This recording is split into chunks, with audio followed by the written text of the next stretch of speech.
तथा परम पावनम भुवि चकास्ति वृंदावनम यथा हरिरसे मनः स्वयमनंकुशे धावति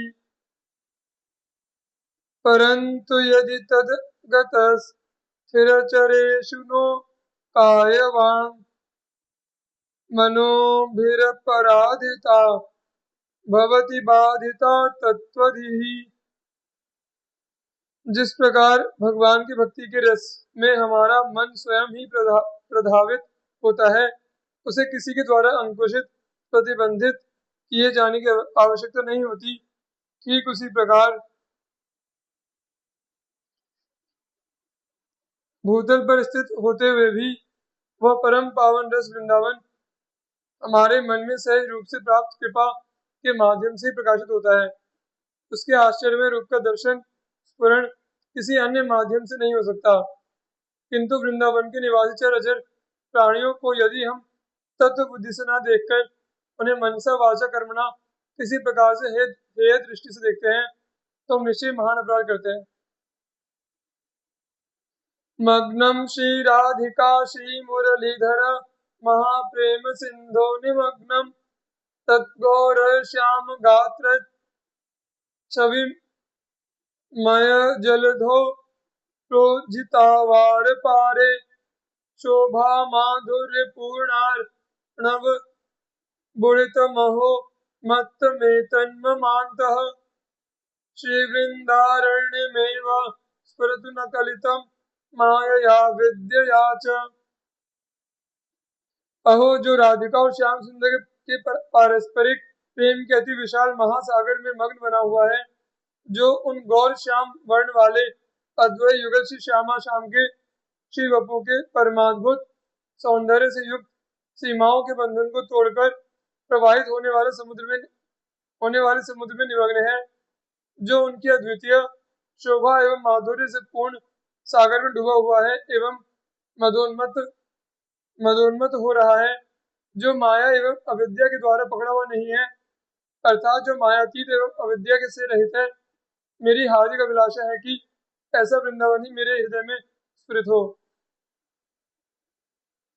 वृंदावन मनुविंद विंदामपि देहं श्वशुकरादीनां न पुनः परत्र सच्चित् सुखमयमपि दुर्लभम देवहे। श्री वृंदावन में यदि मुझे कुत्ता अथवा सुअर आदि की योनियों शरीर को धारण करके रहना पड़े तो मुझे अति प्रसन्नता का अनुभव होगा, किंतु वृंदावन से बाहर किसी अन्य स्थान पर देवताओं के लिए दुर्लभ सच्चित आनंद से युक्त शरीर मिलने पर ही मुझे परम निराशा ही होगी। श्री वृंदावन मध्ये बहु दुखे नापि यातु जन्मे तत् लोकोत्तर सुख संपत्यापि न चान्यत्र में निमिषः। श्री वृंदावन में निवास करते हुए मैं अपने संपूर्ण जीवन को भले ही अत्यंत दुखों को झेलते हुए भी व्यतीत कर दूं, किंतु श्री वृंदावन के बाहर किसी अन्य स्थान पर लौकिक सुख एवं संपत्ति से युक्त होकर मैं एक निमिष के समय को भी व्यतीत करना नहीं चाहता हूँ। करतल कलित कपोलो गलद सुलोचना कृष्ण कृष्णेति विलपन रहसि कदा श्याम वृंदारण्ये किंचनो धन्यः। श्री वृंदावन के एकांत स्थान पर किसी से किसी भी प्रकार की कोई आशा न रखते हुए अपनी हथेली से कपोल प्राण को थामकर पकड़कर अपने नेत्रों से अश्रुओं की अविरल धारा प्रवाहित करते हुए एवं श्री कृष्ण कहकर विलाप करते हुए मैं स्वयं को अति धन्य भाग्य कब समझूंगा।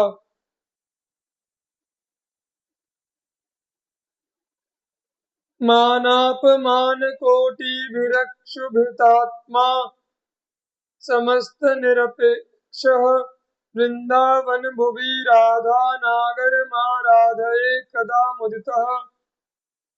ऐसा कब होगा जबकि न तो मैं कोटिशः सम्मानों के मिलने पर अत्यंत प्रसन्नता का ही अनुभव करूं और न कोटिशः अपमानों को झेलते हुए अत्यंत दुखी ही हो।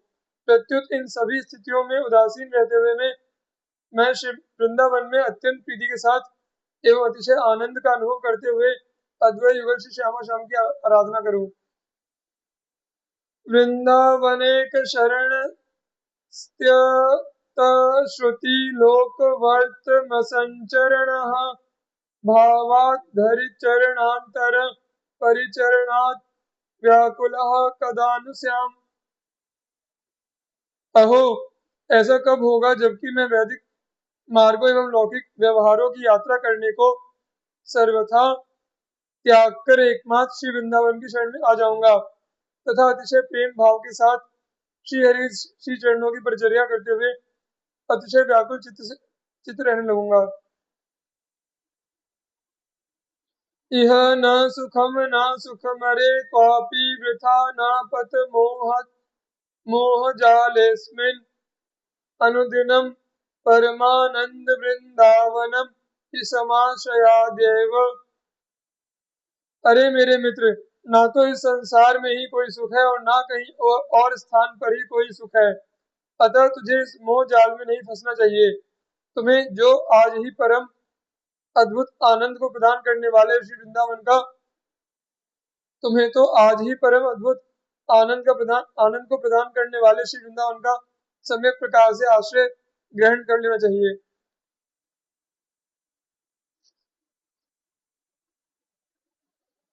स्त्री पुत्र देह गेह द्रविणादो नैव विश्वसीर मूढ़ क्षणमपि नैव विचारय चारय वृंदारण्य मुखम चरणो।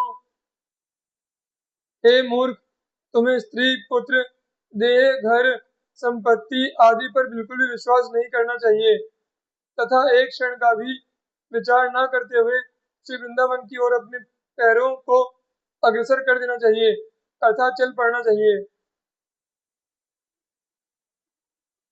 राधा कृष्ण विलास रंचित लता सत माली पद्माकर श्रीकालिंदी तटी पटी रवि पिनाद्यद्रीन्द्र सत्कंदरम जीवातुर्मम नित्य सौभग चमत्कारैक धाराकरम नित्यानंकुश वर्धमान परमाश्चर्यधि वृंदावनम। जिसकी लताओं से बनाई हुई गई निकुंजों एवं निवृत्त निकुंजों में अद्वैत युगल श्री श्यामा श्याम प्रेम रस युक्त नित्य नए नए विलासों को किया करते हैं, जिसमें प्रवाहित होने वाली श्री यमुना जी में खिले हुए कमलों पर भौरे मंडराते रहते हैं तथा उसके तट पर चंदन के वृक्षों के वन आदि स्थित हैं, जिसमें स्थित गिरिराज पर्वत की सुंदर गुफाएं बनी हुई हैं, जो एकमात्र सौभाग्य एवं चमत्कारों को धारा प्रवाह रूप से दर्शाता रहता है, जो परम स्वतंत्र नित्य वर्धमान एवं परम आश्चर्य रूपी समृद्धि से पूर्ण है। ऐसा वह वृंदावन मेरे जीवन को बनाए रखने के लिए संजीवनी बूटी जैसा बना हुआ है।